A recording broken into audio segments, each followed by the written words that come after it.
Your Excellency, Mr. Prime Minister, great to have you with us on Leaders Talk.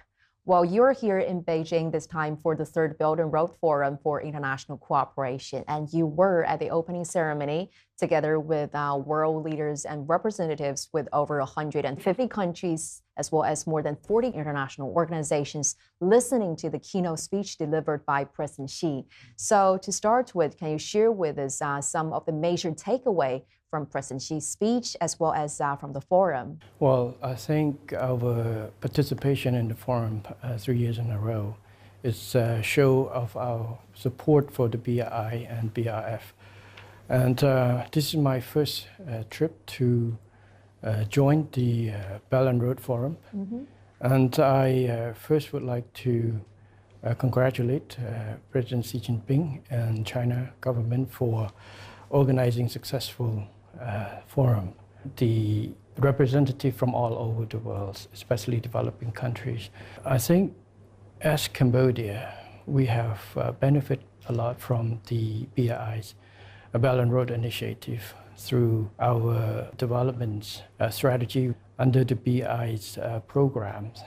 China is the very first country you visited since taking office, and I think this shows the great significance both sides put on this ironclad relation, given its historical linkage and traditional friendship. So as the new Prime Minister of Cambodia, what is your plan to take this already very solid tie to an even higher level? We would sum up our relationship or our direction of policy engagement with China in two words. It would be continuity and consistency. This year is the 65th anniversary of our diplomatic relationship and a year of Cambodia-China friendship. This coincides with my assumptions of position as the head of the government of Cambodia. For the new government of Cambodia, our goal is to continue to build on this good relationship that lasted for 65 years, and also to seek to expand cooperations, strengthen, especially in terms of seeking ways to improve the Diamond Hexagons cooperation framework, which was established early this year by President Xi Jinping and former Prime Minister Samdech Chou. The new government is committed to uphold the One China policy. We also support initiatives that put forward by President Xi Jinping, such as the Global Development Initiative, Global Security Initiative, Global Civilization Initiative, and also the BRI, which would provide a platform to strengthen the world in a harmonious and prosperous way. Just now you mentioned about those initiatives proposed by President Xi. So can you be a little bit more specific about the significance of those initiatives in tackling the global challenges and also the unprecedented situation faced by the world today? Yes, Cambodia was among the first countries to support those initiatives. Like I say, this initiative is a main contributor to achieving harmony and prosperity of the world. For example, Global Development Initiative, which stress on the goals of inclusive development, focusing on the poverty alleviations and increasing health of people, especially in less developed countries. Also focus on the green development, which is important for climate change issues that we all face right now. Global Security Initiative, its focus, its emphasis on diplomacies and multilateralism as a means to deal with regional issues or international issues such as conflicts, both traditional and non-traditional matters. And the Global Civilizations Initiative is, it's stressed on the respect of each other's views and civilizations, the different views, and also to support the aspirations for respect and non-interference with each other's internal affairs based on disrespect of each other's civilization and different views. If you've seen recent experience, you see it is rarely that a countries can escape or insulated from global events such as pandemics, such as the war It just reflects the reality or the words of a global community with a shared futures. This has given us the necessities to work together on a joint effort to be more considerate and more responsible for the futures of the world and not just any particular country's futures alone. We have to think it in a global aspects. I want to share with you some really special experience when we were in Cambodia back in January, because our team, we not only visited the Phnom Penh Sihanoukville Expressway, we also got on a ride with a truck driver who traveled along the road. And he told me that before, it usually took them about 1 to 2 days to get back and forth. But now, thanks to the expressway, they can travel 2 to 3 times a day. So that is really remarkable progress. And that experience has really amazed me by witnessing all those tangible changes and benefits the BRI projects created to ordinary people, like the truck driver we just mentioned. So what's your take on that?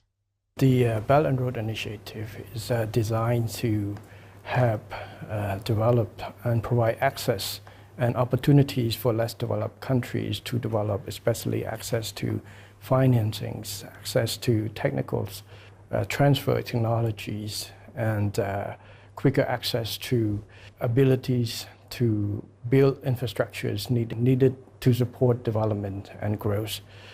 In terms of the BRIs, I think for Cambodia, we have greatly benefit from that, as well as many countries. Yesterday, a lot of speakers, head of states, head of governments came up and speak about the benefits that received from the BRIs.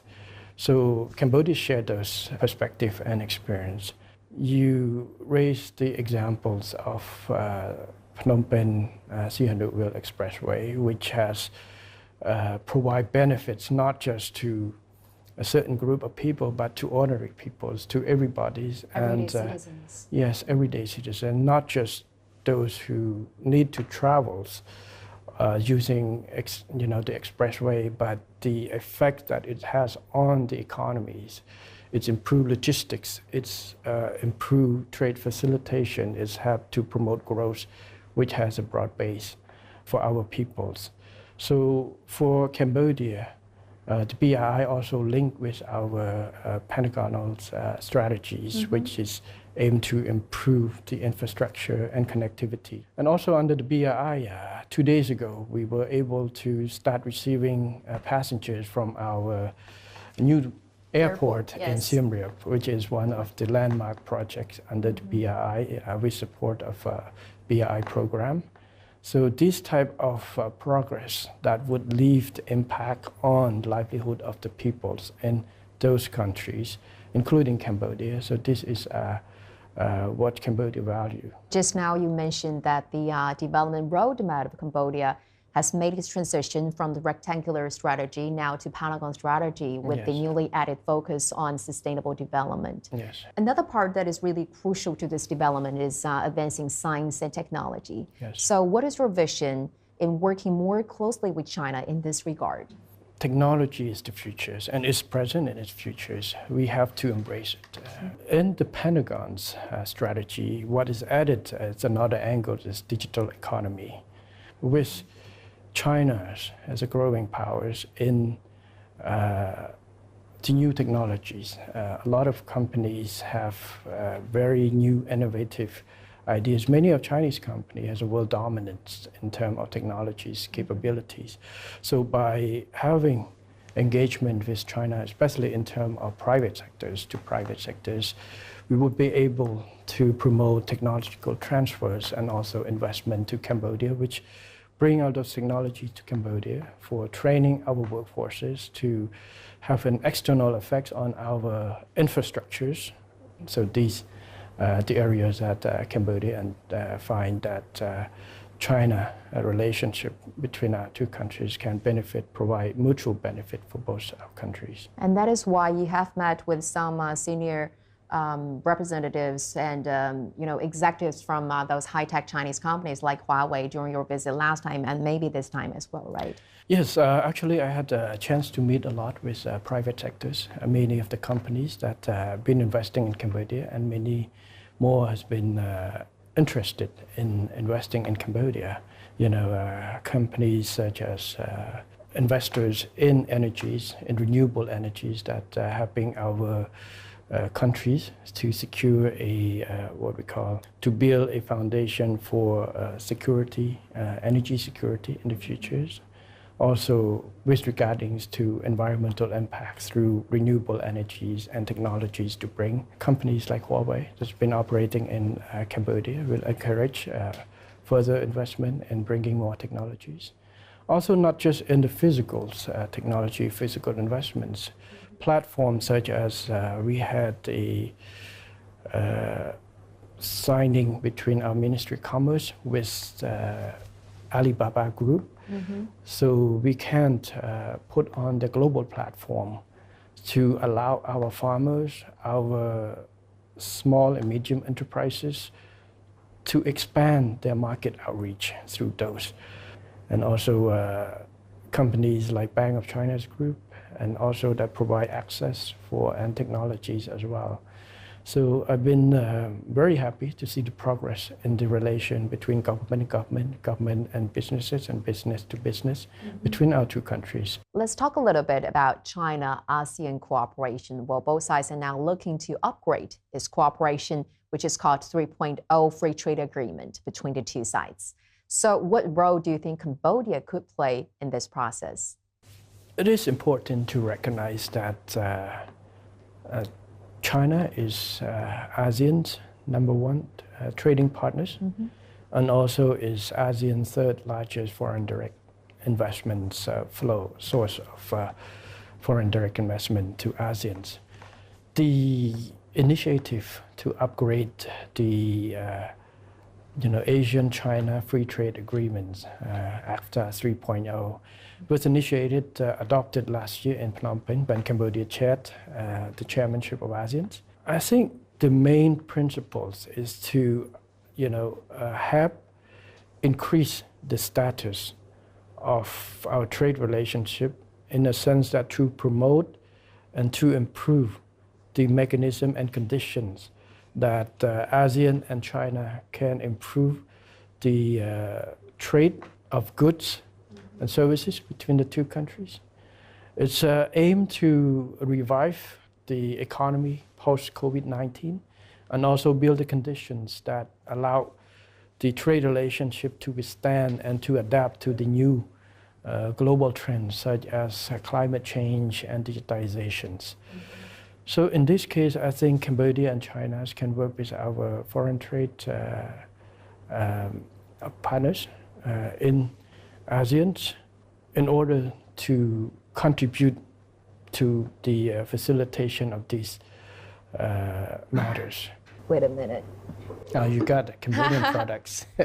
Mr. Prime Minister, I want to share some delights with you, maybe something that you're very familiar with from Cambodia is dried mango and cashew nuts. Yes. So now, with the help of the Belt and Road Initiative, RCEP, as well as the Free Trade Agreement between China and Cambodia. So not only an increasing number of Cambodian agricultural products have gained their access and presence to the Chinese market, their production, their added value have been greatly enhanced as well. So what is your plan in strengthening the economic and trade relation between the two countries? Well, I think there's a lot of room to improve on this. Last visit, after my official visit to Beijing, I attended the China-ASEAN Expo, where many of Cambodians producers, Cambodian private sectors came to present at the expo of their products and have made connection with the locals, suppliers and consumers.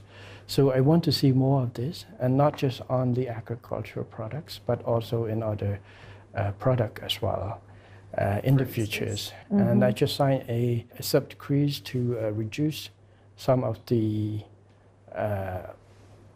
tax burden for the export, so can improve more competitiveness of our export of raw stones to China, so to make finished products on that, for example. Interviewed your father, the Yes. then Prime Minister, His Excellency Mr. Han San, back in January, and I asked him about what is paramount in governing the country, and I remember he said, without any hesitation, that peace and political stability is the key to everything. So, Mr. Prime Minister, what would be your priority of governance and in building a high-income country by 2050, as you have envisioned when first taking office? We just achieved the national unities in 1998 under the win-win policy implemented, initiated by some like Chou and former prime ministers. So we understand the importance and necessities to keep peace and stability as a foundation for growth.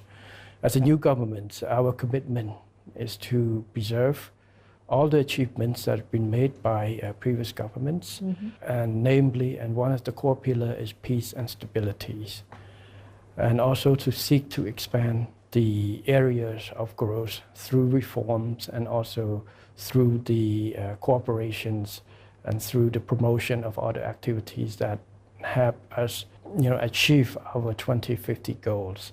But back again, the foundations that we need to sustain is the most important, is peace and political stability, that as a foundation for economic developments. And that is why you have said, quote unquote, here, we must work together to protect peace and our national unity at all costs, right? Yes.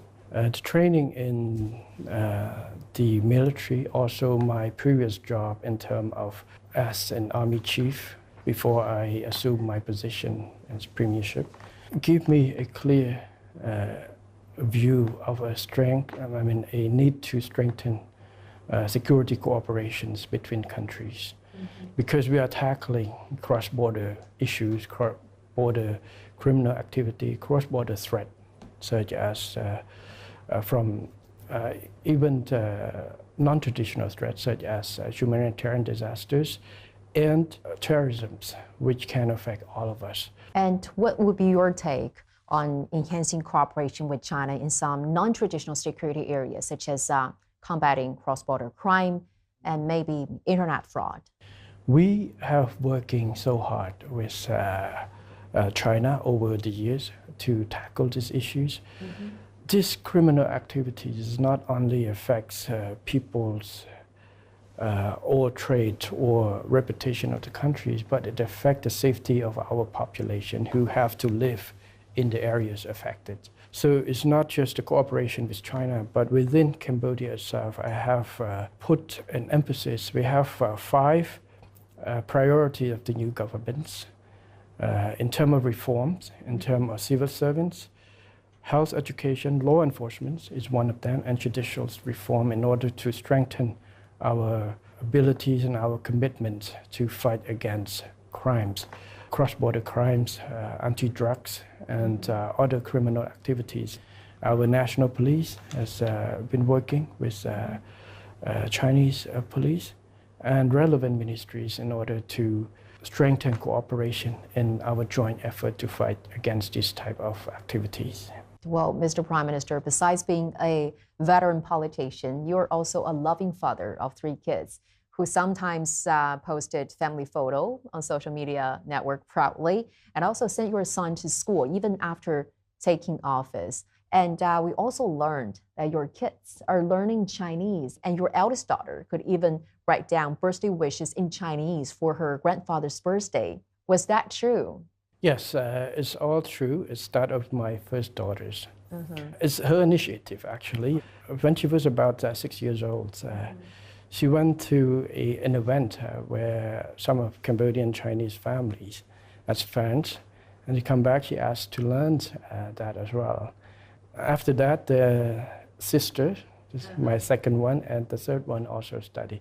So when my daughters don't want me and my wife to understand, so they will speak in Chinese. That's really smart, huh? So what are some of the values that you hear the most when it comes to parenting your kid? Well, setting by examples is quite important. That's what my father showed me also. I grew up in a family that my father was busy all the time. It's rarely the chance that he spent with us very small. His action, his consideration, his care, and his focus on teaching us the hard work, the respect for others, the ideas of taking care of each other is there, always there. For me, since my daughter was born, I always travel all the time. Don't have much time with that, but the little time we have, I would teach her the same what my parents teach us. There's one word that my father has taught us since we all grew up is never think of yourself as a son or daughters of prime ministers, but think of yourself as the grandchildren of a farmer. And this has been great foundations of me, my brothers, and now we pass down to our children as well. What do you admire the most about your father? He's always a man of dedication, high responsibility, who does not afraid. He's not afraid to risk his life for the duty for the countries and the peoples. He been a role model for me, not because he is the prime minister, but the role models in terms of dedication and hard work toward whatever work he's done. He just did his best as a soldiers, as commanders, as foreign ministers, or anything that you do is focus, do the best you can, not looking at anything beyond that. So I think this is one of the values and the role model example that he provided to me is do the best we can and be responsible for what our actions. Well, Mr. Prime Minister, I want to talk about another topic that is really close to your heart is about tourism in Cambodia. Yes. Because Cambodia is a very famous tourism destination for its ancient wonders and captivating scenes. And Cambodian Ministry of Tourism has launched a special program called China Ready, hoping to attract more Chinese visitors. So, Mr. Prime Minister, why not take this opportunity to share with us a little bit about how Cambodia is getting ready in terms of security, in terms of accommodation, and more to attract more Chinese tourists? Cambodia views tourism as one of the main sources for economic growth and development. We were happy to have a lot of tourists from China. Before COVID-19, we have about 2.3 million visitors. And we hope to raise that back to the levels pre-COVID and beyond. Our strategy, our Ministry of Tourism has put on a very active program trying to attract the tourists back, especially from China. Mm-hmm. I understand that there has been some information or news that caused concern among the Chinese public and perception about security matters in Cambodia. We acknowledge that there are some issues. No countries have zero crimes. Every country has crimes. But those crimes or criminal activities does not represent the whole Cambodia. Besides small issues in certain areas, Cambodia overly peaceful countries, secure countries.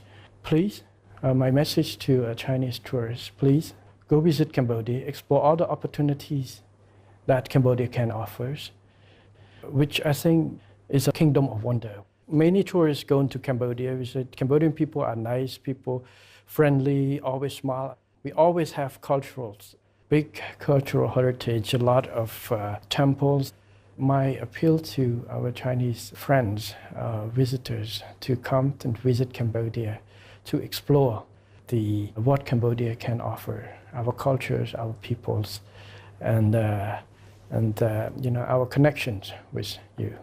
Well, Mr. Prime Minister, thank you so much for joining us today and for sharing with us your very insightful views on the Belt and Road Initiative, on better relations, and also all these very touching and emotional stories from your family. Thank you so much. Thank you, Ms. June, again for having me on this program. Thank you. Thank you.